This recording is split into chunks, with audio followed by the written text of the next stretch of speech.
Yes, sir. It's your girl Raya X, and I got some topics for y'all today. And the first topic I would like to introduce is, can our brains help prove the universe is conscious? So I had picked up an article. It was on space.com in case you guys want to check it out. So here it goes. It says, as humans, we know we are conscious because we experience and feel things. Yet scientists and great thinkers are unable to explain what consciousness is, and they are equally baffled about where it comes from. Consciousness, or better, conscious experience, is obviously a part of reality, said Johannes Kleiner, a mathematician and theoretical physicist at the Munich Center for Mathematical Philosophy in Germany. We're all having it, but without understanding how it relates to the known physics, our understanding of the universe is incomplete. With that in mind, Kleiner is hoping math will enable him to precisely define consciousness, working with colleague Sean Tull, a mathematician at the University of Oxford, UK. The pair are being driven to some degree by a philosophical point of view called panpsychism. It says, this claims consciousness is inherent in even the tiniest pieces of matter. An idea that suggests the fundamental building blocks of reality have consciousness experience. Crucially, it implies consciousness could be found throughout the universe. Okay, so it says, can quantum mechanics also help us to figure out the cosmos? If the researchers can answer how our brains give to rise to subjective experience, there's a chance their mathematical model could extend to inanimate matter too, they said. A mathematical theory can be applied to many different systems, not just brains, Kleiner told All About Space via email. If you develop a mathematical model of consciousness based on the data obtained from brains, you can apply the model to other systems, for example, computers or thermostats, to see what it says about their conscious experience too. Some prominent minds lend weight to the view of panpsychism, not least renowned Oxford physicist Sir Roger Penrose. We go beyond neuroscience when looking at consciousness. He says we should strongly consider the role of quantum mechanics. In his book published in 1989, The Emperor's New Mind Concerning Computers' Minds and the Laws of Physics, he argued that human consciousness is non-algorithmic and a product of quantum effects. It says this idea evolved in collaboration with the anesthologist, I tried to pronounce that, and psychologist Stuart Hameroff into a hypothesis called orchestrated objective reduction. It claims consciousness is likely due to quantum vibrations and microtubules deep within brain neurons, as opposed to conventionally held view that it is due to connections between neurons. Importantly, however, OR suggests that there is a connection between the brain's biomolecular processes and the basic structure of the universe. According to a statement published in the March 2014 paper, Consciousness in the Universe, a review of the OR theory, written by Penrose and Hameroff in the journal Physics of Life Reviews. And it's on the basis that Kleiner and Tull are working.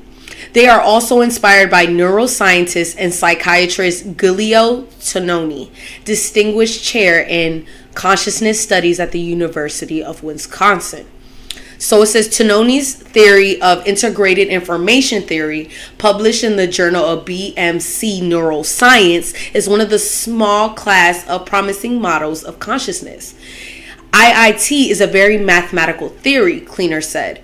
IIT says consciousness is a fundamental aspect of reality, that it exists and is structured, specific, unified, and definite. A core idea suggests consciousness will emerge when information moves between the subsystems of an overall system. To be conscious, an entity has to be single and integrated and must possess a property called phi, which is dependent on the interdependence of the subsystems. In other words, you can have a bunch of coins on your desk, and on top each sits a bunch of neurons. If information which travels along those pathways are crucial for those coins, then you've got a high phi and therefore consciousness. If those coins could operate perfectly well as subsystems without information flowing to and from other coins, then there is no phi and there is no consciousness. The greater the interdependency between subsystems, the more conscious something will be. Integrated information is an abstract quantity with you can calculate if you have a good detailed description of the system, Cleaner said. Adding the system does not have to be biological. The result is a number denoted by phi. So if you have an apple and you ask how much integrated information is in there, just as you can ask how much energy is in there, you can talk about how much integrated information is in a computer, just like you can talk about entropy. So it says IIT backs pantheism to a great extent because even a proton can possess phi, according to the theory, and just an Apple thermostat and computer can possess it. So can your chair and your desk and all manner other things across the universe. When it comes to experimental evidence, there are several independent studies which point at the correlation between integrated information and consciousness, Cleater said. So do the subsystems have consciousness experience? No. Are all systems consciousness? No. The theory consists of a very complicated algorithm that, when applied to a detailed mathematical description of a physical system, provides information about whether the system is conscious or not, and what it is conscious of, said Cleaner. The mathematics is such that if something is conscious according to the theory, then the components which make up the system can't have conscious experience on their own. Only the whole has conscious experience, not the parts. Applied to your brain, it means that some of your cortex might be conscious, but the particles that make up the cortex are not themselves conscious. So, a universe with its own reality. If there is an isolated part of particles floating around somewhere in space, they will have some rudimentary form of consciousness if they interact in the correct way. So according to IIT, the universe is indeed full of consciousness, but does it have implications for the physical part of the universe? The math of the theory says it does not. A physical system will operate independently whether it has a conscious experience or not. Cleaner gives a computer as an example, saying that the IIT's math shows it may have consciousness, but that it won't change the way in which it operates. That is at the odds with the metaphysical underpinning of the theory, which is strongly idealist in nature. It puts consciousness first and the physical second. We might not see some changes in the mathematics at some point to take this underpinning more properly into the account. This is what his and Tull's study seeks to resolve. Emergentist theories of consciousness tend to claim physics and all there is. Wow, that was interesting. But I also got some more for y'all, so stay tuned. All right, this is for all you tobacco smokers. So it says the FDA poised to ban menthol cigarettes this week. Y'all don't need to be smoking cigarettes anyway. So it says this action would not remove menthol tobacco from the stores immediately, but rather kick off the rulemaking process to do so, which could take several years. So it says the Food and Drug Administration appears likely to move to ban menthol in cigarettes this week. Oh, so not tobacco products, just the menthol. So it says, a step expert says that has been years in the making that could have a significant positive impact on the health of Black Americans. The FDA's decision would not ban menthol immediately, but rather kick off the rulemaking process to do so, which could take years. These wines are definitely in our favor, said Del Monte Jefferson, executive director of the Center for Black Health and Equity, citing both the decades of data that show that the cooling flavor in cigarettes makes it easier to start smoking, combined with the current cultural momentum toward improving the lives of Black Americans. Okay, so it says when inhaled, menthol produces a cooling sensation in the throat, reducing the harsh taste of cigarettes and the irritation of nicotine. The vast majority of black smokers, 85%, use menthol cigarettes, and black men and women are much less likely than white Americans to be diagnosed with lung cancer at an earlier, potentially more treatable stage. Black men have the highest lung cancer death rate in the country. When you combine high rates of smoking with the systematic racism in healthcare systems, you have a tremendous health disparity, said Erica Sword, National Assistant Vice President for Advocacy at the American Lung Association. Both the Centers for the Disease Control and Prevention and the National Institutes of Health recently announced plans to address structural racism in healthcare. So it says the FDA faces a Thursday court-ordered deadline to respond to a citizen petition sent to the agency in 2013, urging it to ban menthol as a flavor in cigarettes. When the FDA failed to act at the time, two groups, the African American Tobacco Control Leadership Council and Action on Smoking and Health, sued. It's possible a decision could come earlier than Thursday, and because the lawsuit only mentions regular cigarettes, it's unclear whether electronic cigarettes and other tobacco products that contain menthol would be affected.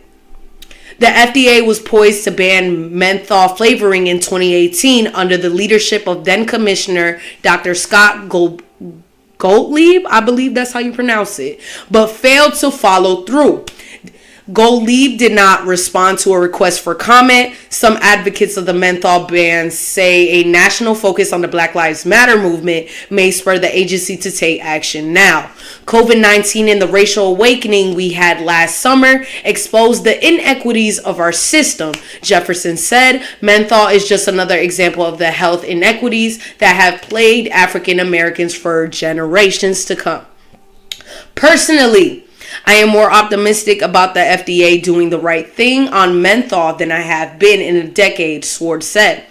Others are less confident that the FDA will act, including Pebbles Fagan, the director of Center for the Study of Tobacco at the University of Arkansas for Medical Sciences. It is possible that the agency could delay a response by asking the court for more time, even if a decision to start banning process does come this week. It says, Fagan said that he was skeptical to move would be prompted by the social issues that surfaced in 2020. It took a lawsuit for FDA to pay attention to this issue. If the FDA does decide to move forward with a ban, menthol will not disappear overnight. It says, in essence, such as announcement would simply be a way to tell the public as well as the tobacco industry that the agency intends to ban the flavoring in cigarettes. Ooh-wee. So it says the rule-making process would likely take several years to finalize and implement that would provide time to boost smoking cessation programs targeting menthol smokers. Every smoker who uses menthol cigarettes needs to help to quit, Sword said. There is evidence that such a ban could pay public health dividends. A study published in the journal Tobacco Control this month examined how menthol cigarette bans enacted in Canada in 2016 to 2017 affected smokers. While nearly 60% surveyed menthol smokers switched to regular cigarettes, those who used menthol before the ban were significantly more likely to make multiple attempts to stop smoking. More than 20% were able to quit. There are also evidence of reduced relapses among former smokers. The enormous success of the Canadian menthol ban makes it even more clearer that the U.S. should finally ban menthol. Study author Jeffrey Fong said in an April 6 news release announcing the research. From our findings, we estimate that the banning menthol cigarettes in the U.S. would lead to an additional 923,000 smokers to quit, including 230,000 African American smokers. Fong, a professor of psychology and public health and health systems at the University of Waterloo in Ontario, said other vulnerable groups might also benefit. The LGBT communities also have higher rates of menthol tobacco use, as do adolescents. Literally half of the kids who smoke use menthol, said Matthew Myers, president of the Campaign for Tobacco-Free Kids. We would dramatically cut the numbers of kids of who ever become tobacco users if they didn't have menthol as a pathway. Prohibiting the manufacture and sale of menthol cigarettes, Myers said, would have the greatest impact on the public health that the government has ever taken. Honestly, I don't really have much to say about... Okay, cigarettes is something totally different to me than vape, because this right here has a certain amount of percentage of nicotine that you are pulling into. So I don't really think these are bad, because unless you are consistently non-stop taking drags and drags like this, like a complete crazy person. But other than that, you just should have a limit. But at the same time, I do understand that the menthol is kind of like the minty flavor, and it kind of like reels in people to continue to smoke cigarettes. But a lot of people that I see smoke cigarettes, a lot of them don't really have menthol, depending on what brand of cigarettes you're buying. But I do not support the cigarettes in general. They do kill people, and they do cause cancer. But a lot of the things that we eat and a lot of the things that we use have cancer in it. So I really don't understand why they're targeting so much of cigarettes as far as the food that they sell to us at the store that causes cancer. You know what I mean? But anyway, it's just redundant to try to stop selling tobacco products. People are going to still try to get it anyway. But it is what it is. But stay tuned for our next topic. Yes. If you guys watched my last episode, I did a review on the new Mortal Kombat movie. And guess what I have for y'all? Mortal Kombat, Cole Young's true identity explained. So it says in the 2021 Mortal Kombat movie introduces a new fighter. I did mention this to y'all on my last episode if you guys tuned in. So Cole Young to the pantheon of Earthrealm's champions. But what makes him so important? Shit, I don't know. Let's find out. So it says, before I even get started, I just want to let you guys know that if you have not watched the movie and you really want to watch the movie, you might want to cover your ears for this one, because there's some spoilers in here. I'm just letting you know that. So it says, the world of Mortal Kombat is full of variety of interesting characters, yet the 2021 film adaptation is largely centered around a new champion of Earthrealm, a common cage fighter named Cole Young. And in parentheses, it says Louis Tan. This left many followers of the franchise wondering what makes Cole so special in building up the film's release. Well, let's see. A number of interesting theories were suggested by the fans who couldn't believe that the filmmakers would center the story of the Mortal Kombat movie around an untested new character. I agree. It says one of the more popular theories was that Cole Young would prove to be the real name of action movie superstar Johnny Cage in the reality of the film. It was also suggested that Cole Young might be the true identity of either Sub-Zero or Scorpion. Okay. So it says all of these theories were disproven, and Cole Young was revealed to be simply Cole Young after all.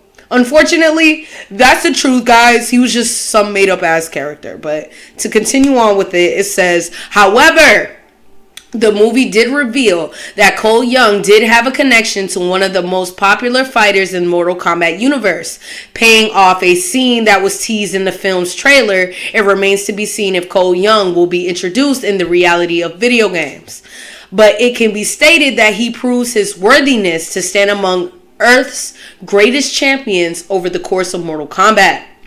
So it says Cole Young is the chosen one. Earth Realms champion. Stop. We gotta stop right there. Now, you guys know, if you are a straight Mortal Kombat fan, you already know who the Earth Realm champion actually is. It's Liu Kang. So, out of all the Mortal Kombats, from the first one all the way down, not to the new one, but to the very last movie that came out, Liu Kang was always Earth Realms champion. So with that being said, they changed it in the new movie with Cole Young, which I'm not really understanding that, because there wasn't even a tournament. But let's get on to see what they're going to tell me now. So it says, one question that the game's mythology never answered was just how champions were chosen to compete in the Mortal Kombat tournament.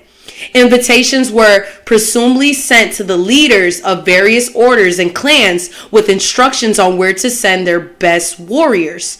But the rules of the first tournament also allowed the entry of warriors like Sonya Blade, who stumbled across the tournament by accident while chasing after her nemesis Kano.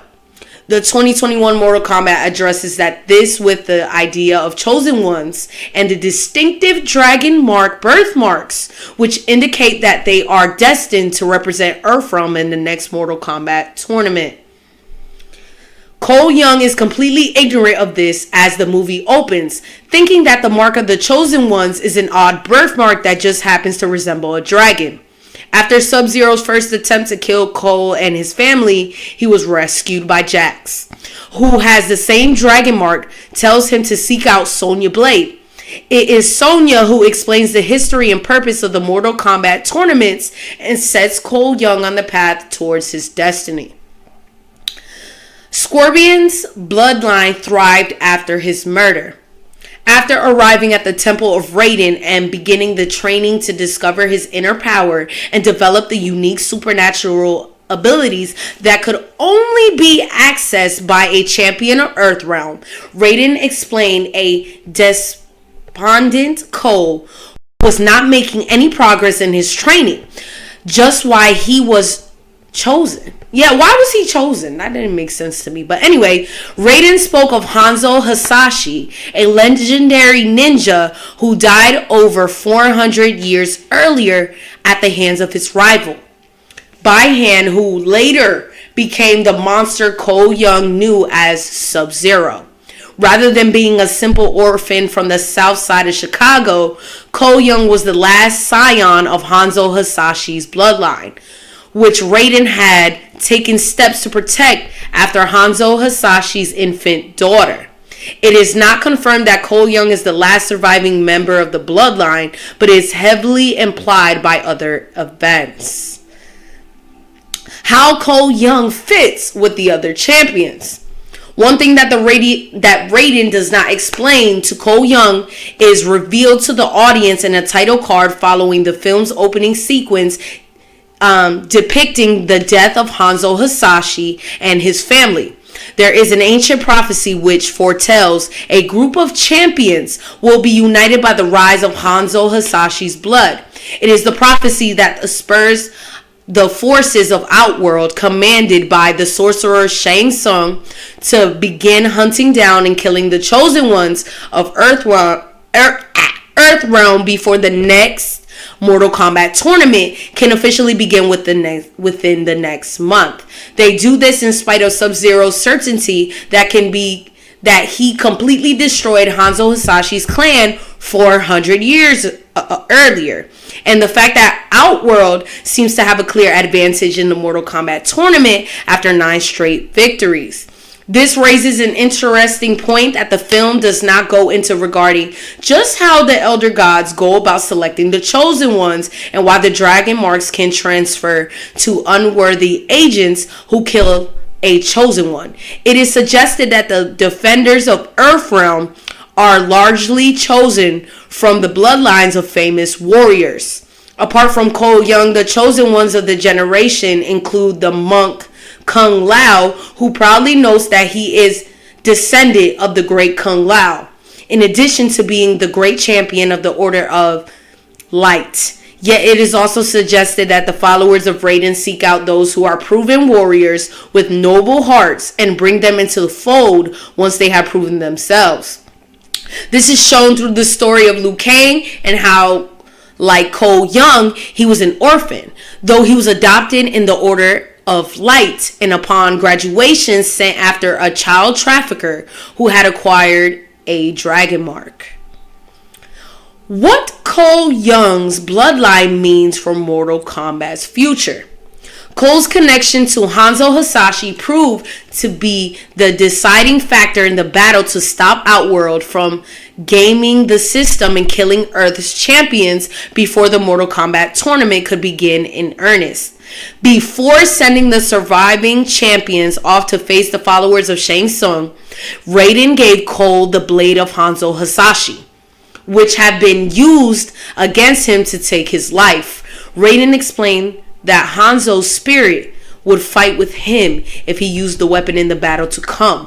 When Sub-Zero sought Cole Young, seeking to the end bloodline of his rival once and for all, his ancestor to Earthrealm, to fight by his side in the new form as Scorpion. The film ended with Shang Tsung swearing that he would return to Earthrealm with armies rather than fighters, and impressed Raiden nothing that the prophecy had been fulfilled and that they must gather more champions to fill their ranks before the next Mortal Kombat tournament. This seems to be Cole Young's immediate focus at the film's conclusion, as he informs his manager that he's done with 200 a night cage fights and he's heading to Hollywood before walking past a poster for a Johnny Cage movie.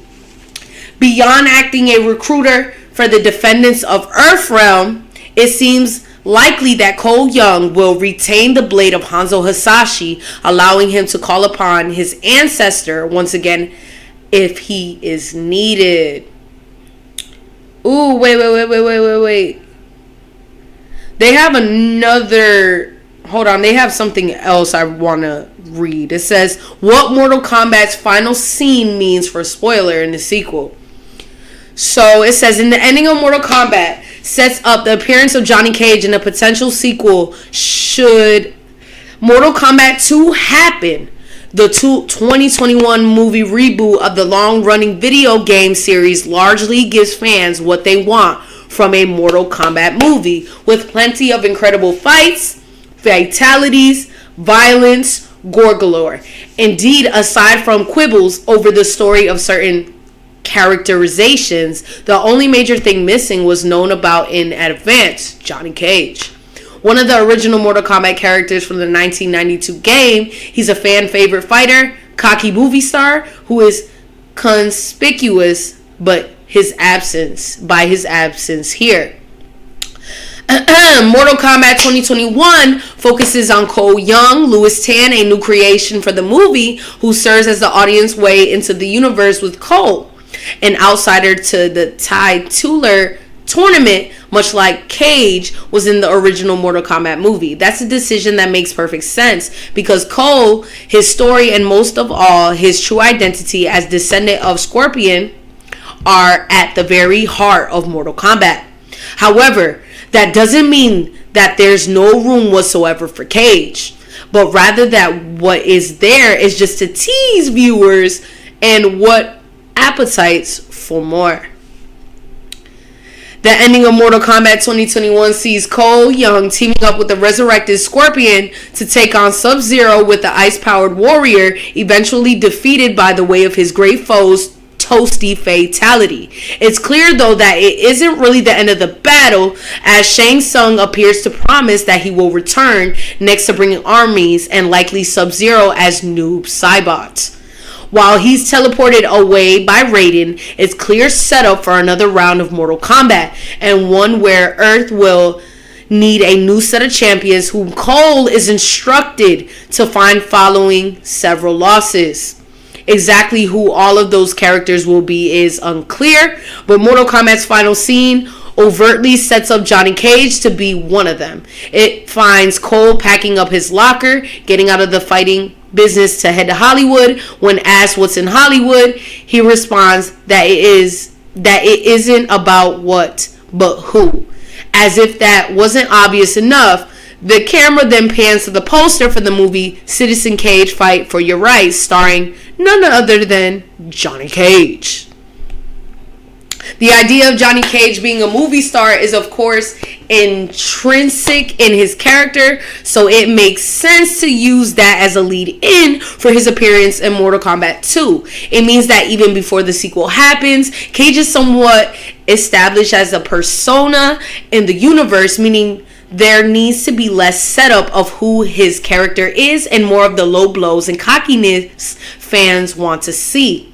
The name of the movie itself is also taken from the games, with Cage mentioning Citizen Cage as one of the several movies he's appeared in during the 2011 Mortal Kombat reboot. That version of Cage was particularly used as a comedic contrast to his fellow combatants and suggests he'll serve a familiar function in the sequel Mortal Kombat 2021. Isn't exactly humorless. Several moments revel in the absurdity of it all. There's a lot of fun, and Kano in particular. Yeah, Kano was funny as fuck, honestly. Get some solid gags and comic moments, but it's also easy to imagine Cage elevating that further and bringing new dimensions to it. Since Cole is on a mission to find other champions, then it suggests that Johnny Cage has already been chosen and already has his dragon marks too. And that's presumably why Cole knows to search him out in the first place. Cage's absence from Mortal Kombat is understandable for a few reasons, not least its heavy focus on its Asian characters, but within the need for fresh blood and things more established, as well as the potential for proper Mortal Kombat tournament to come, something this movie doesn't actually have. Right! Then Cage's big personality can slot in much more easily. Quite how he'll feel about Cole's plans remain to be unseen, but that's something that will presumably form the opening of Mortal Kombat sequel, should it happen, as well as those two likely butting heads. There's a lot of potential to develop his relationship with Sonya Blade, with whom he has storied history and even a daughter in the games, Cassie Cage.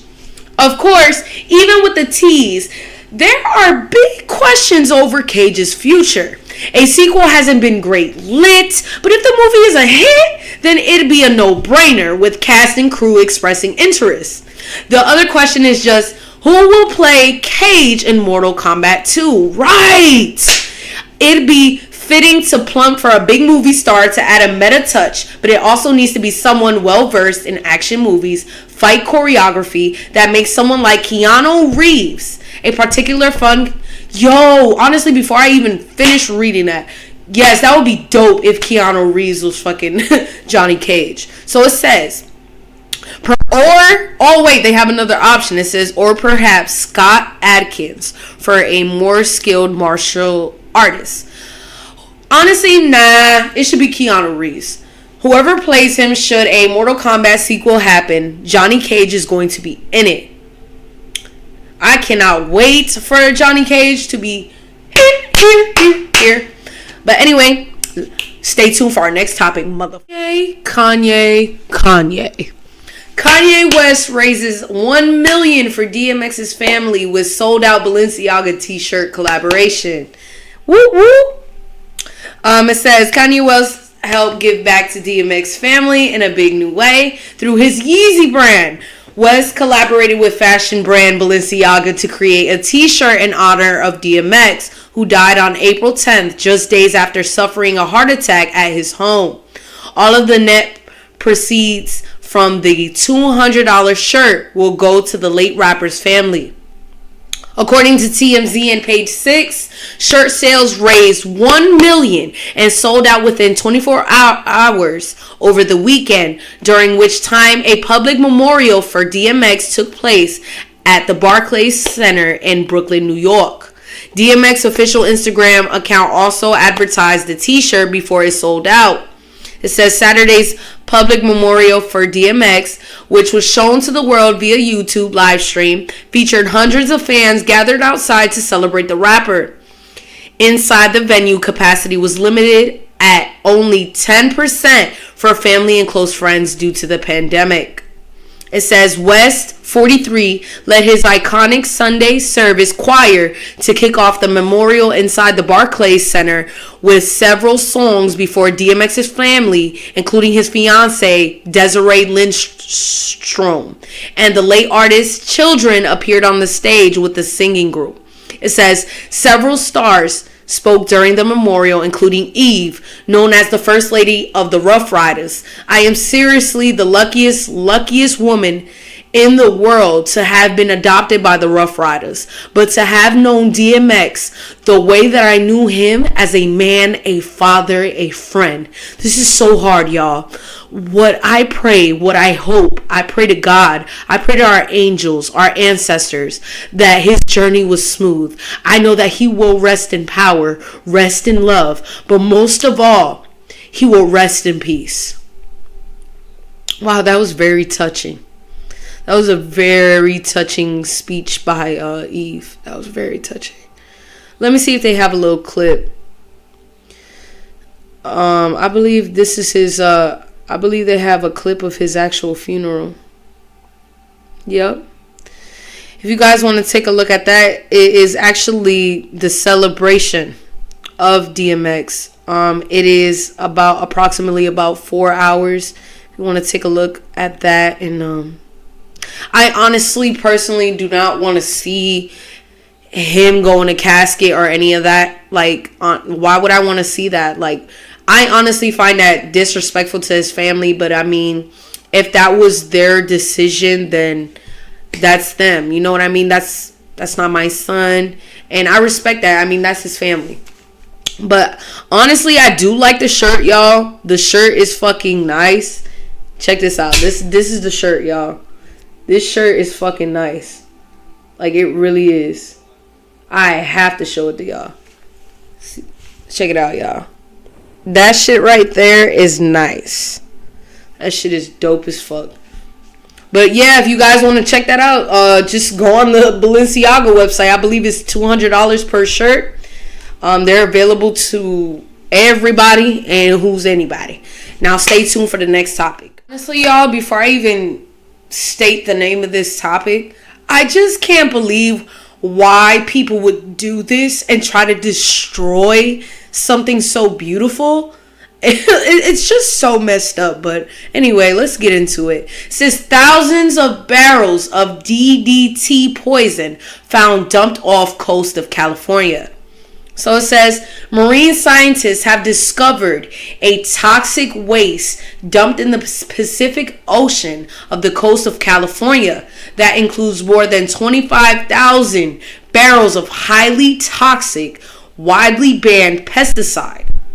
According to the Guardian, researchers from the University of California, San Diego's Scripps Institution of Oceanographic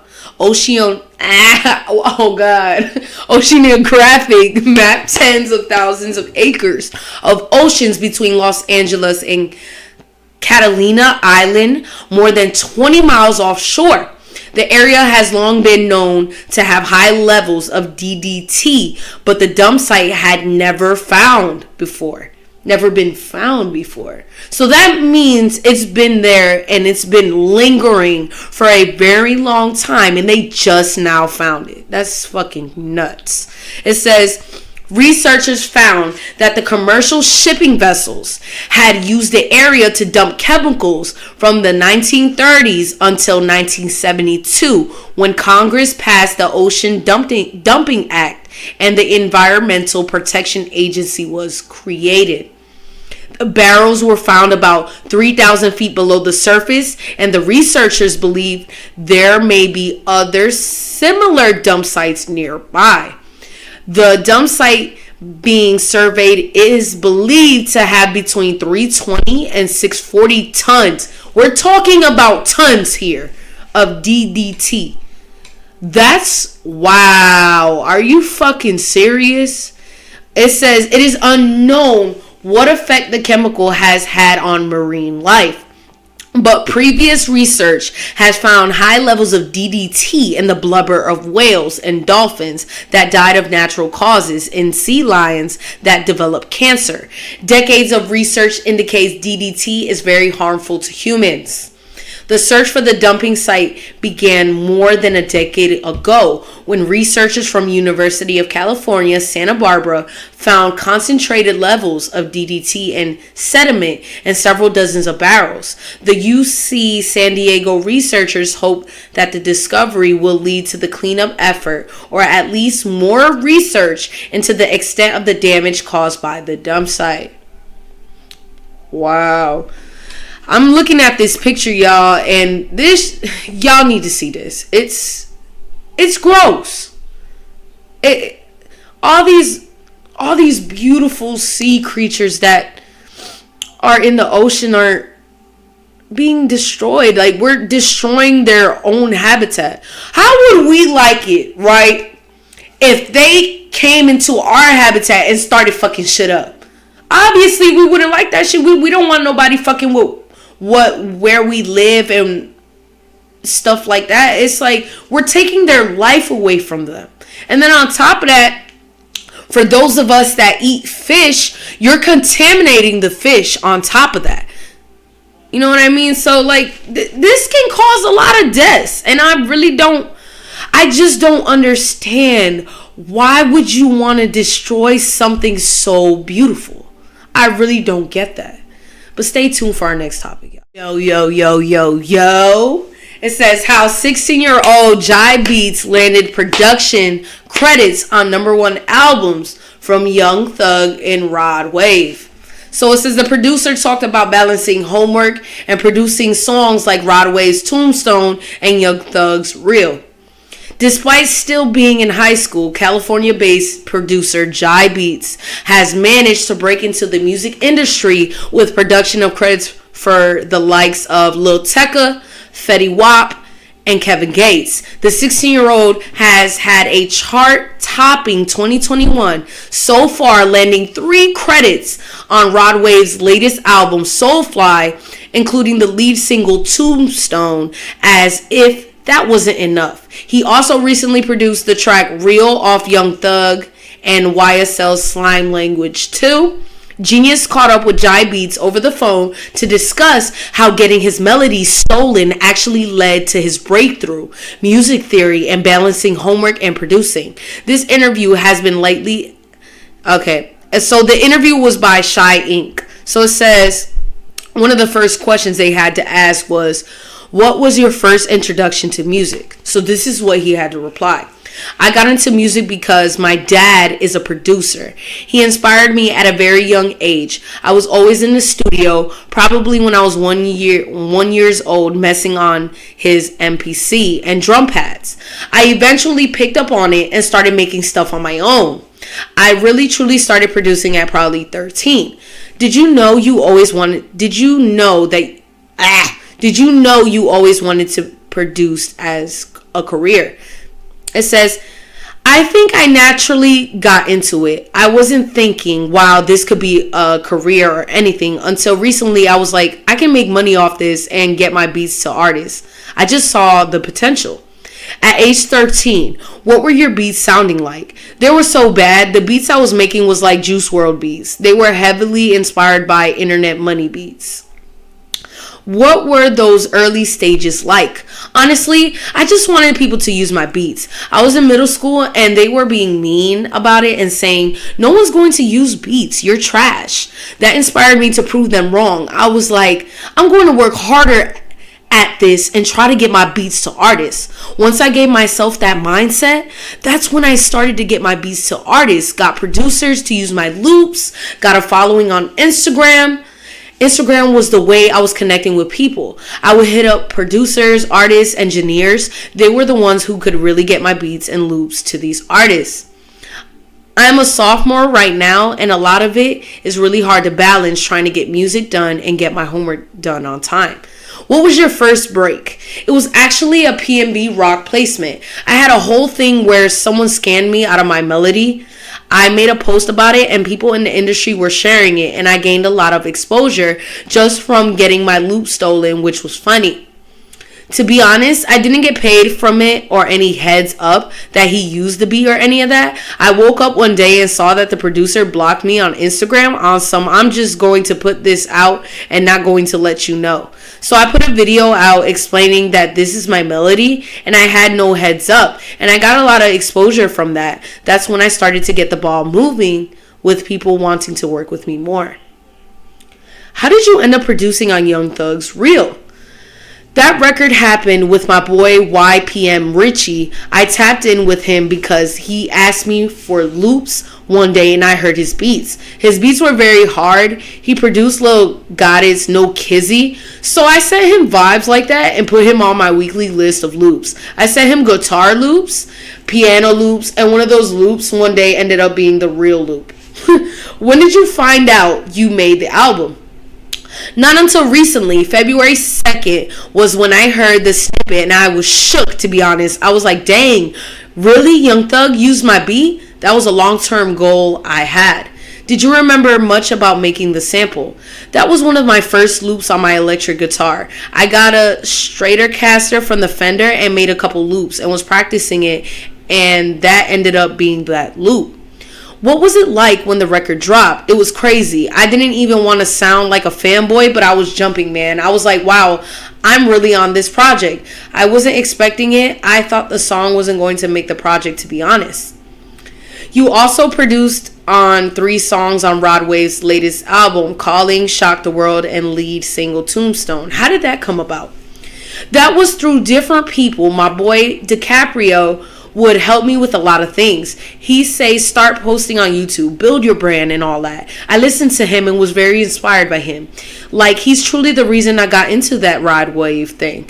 I kept making melody after melody trying to get my beats to Rod Wave. Eventually, I think in August, I sent loops to 88 and Rod Wave ended up picking a beat with my melody. The Tombstone melody was recorded back in July with the guitar, and that was one of my first guitar packs that I sent to 88.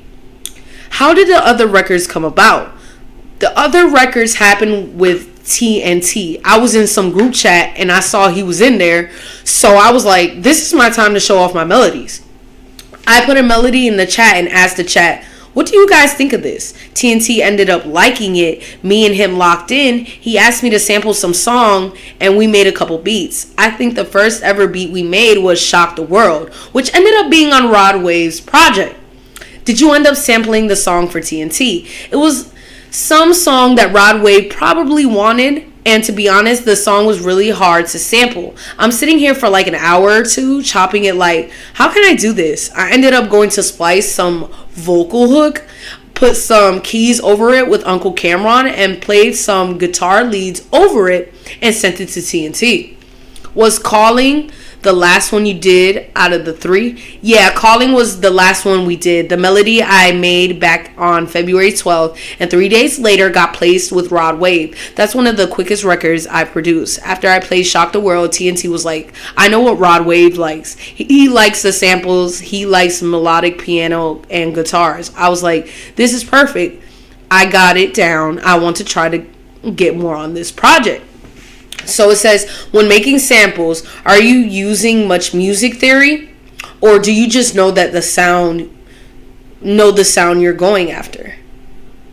So let's see, the sound you're going after. Recently, I've been learning about music theory. I've been trying to learn my piano scales, and that's definitely helped with making melodies. I don't go into my piano roll and click in. I play everything live, so all my guitars are live played. My pianos are live played. I barely even quantize. Everything I play is just raw. You've produced on consecutive numbers 1 albums with Rod Wave and now Young Thug. What does that feel like? Dude, honestly, it's amazing. I never even thought that it was even possible to even happen. Now that it did, how many more times can I do this? I have crazy motivation right now, and I have these records that are out. It's definitely giving me a confidence boost.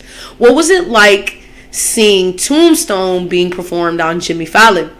I was eating breakfast and I checked my phone and I saw a notification from my Gmail, and it was something about Jimmy Fallon. I was like, wow. I told my parents and all of that, and they were proud and excited for me. I finally got to see it. That was the first time I watched the Jimmy Fallon show. Not gonna lie. Being so young, how do you navigate the music industry? Do you have mentors?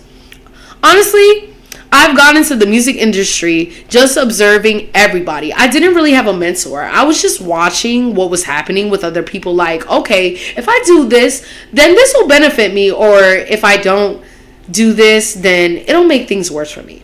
Everyone is pretty much my mentor.